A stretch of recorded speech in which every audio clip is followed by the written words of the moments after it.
All right, next up we've got Yvette Simons.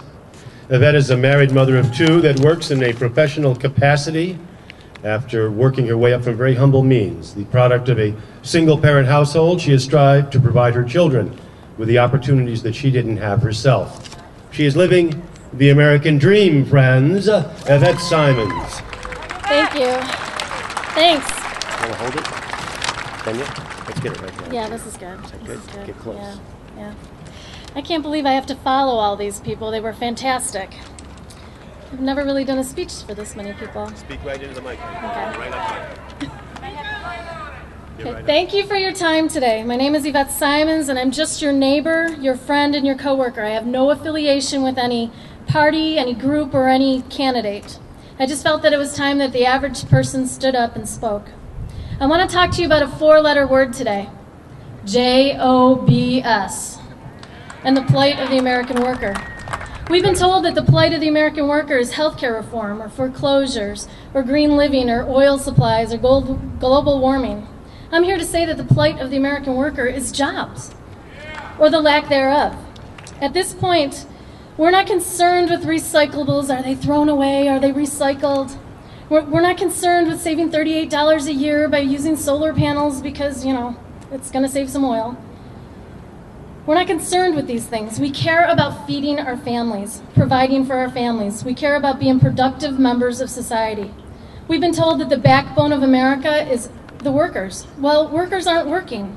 We've been given inflated numbers of new jobs created recently or reports of less job loss.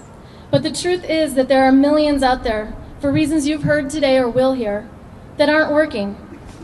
The plight of the American worker is the inability to provide for his family.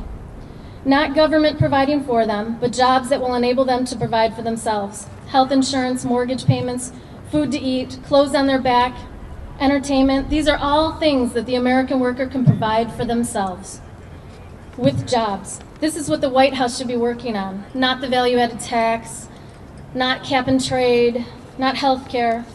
Our president said in his inaugural address, starting today, we must pick ourselves up, dust ourselves off, and begin again the work of remaking America.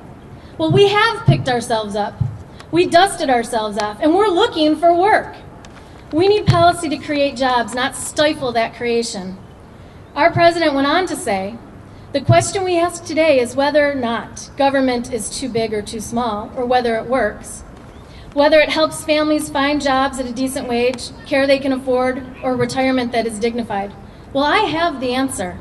Government is too big, and it isn't working, and it's not helping families find jobs, and we will not be able to retire, much less retire dignified. Wow, thank you.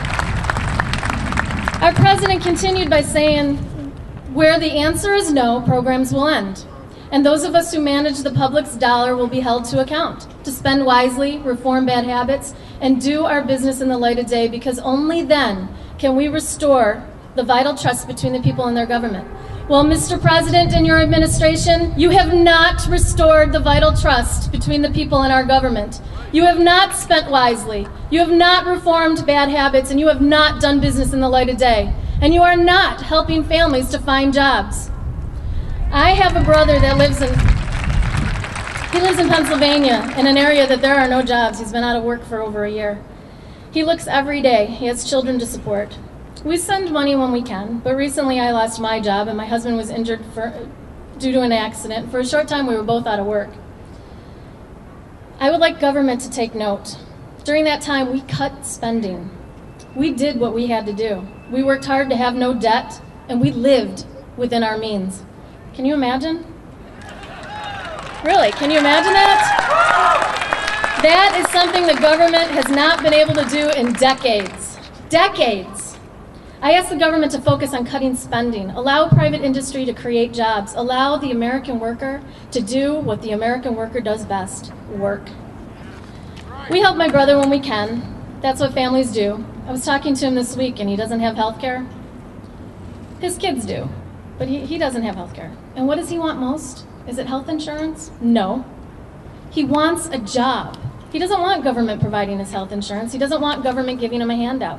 He wants to provide for his family himself. That's right. That is what the backbone of America wants.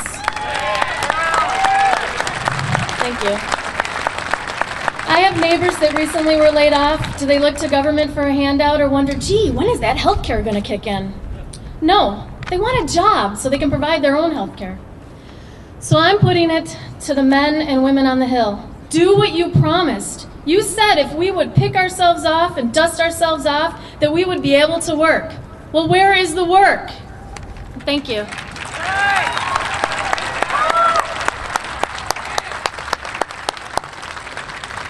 Yvette Simons. I'd like to know how she really feels.